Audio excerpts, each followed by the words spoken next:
No. Mr. Chairman, the votes are 11 yeas, 8 nays. The nomination is passed by the committee. It will be sent to the floor.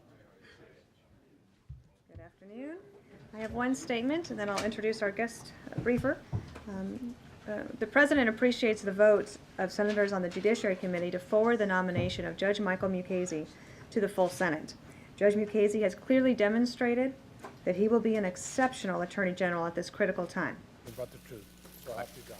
I do.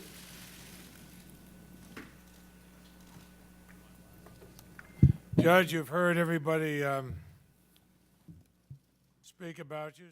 He also said he would recommend the firing of any U.S. attorney. I believe the president would not send another nominee to the Hill.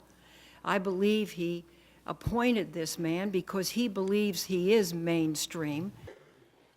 This president and vice president should not, just as I do not support this president's Iraq policy, I do not support his torture policy or his views of unaccountability or unlimited executive power. No one is more eager to restore strong leadership and independence to the Department of Justice than I. What we need most right now is an Attorney General who believes and understands that there have to be limitations on executive power. Like many of my colleagues and many American citizens, I'm deeply troubled by Judge Mukasey's evasive answers about the legality of certain techniques of torture. While the nominee acknowledges that torture is unconstitutional, he has repeatedly refused to acknowledge that the controlled drowning of a prisoner, waterboarding, rises to the level of torture. All factors considered, I think that the balance is decisively in favor of confirming Judge Mukasey.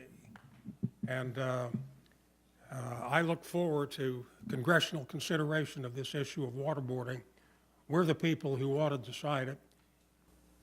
So this is clearly illegal today, and yet Judge Mukasey hedges on this issue and suggests that we pass a statute and then he would enforce it. Well, Mr. Chairman, it's not easy to pass a statute, any statute in this Senate.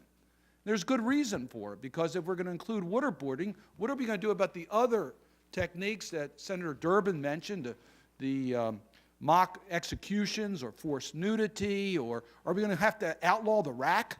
Because there's a question as to whether the rack is torture in this country. President's warrantless wiretapping program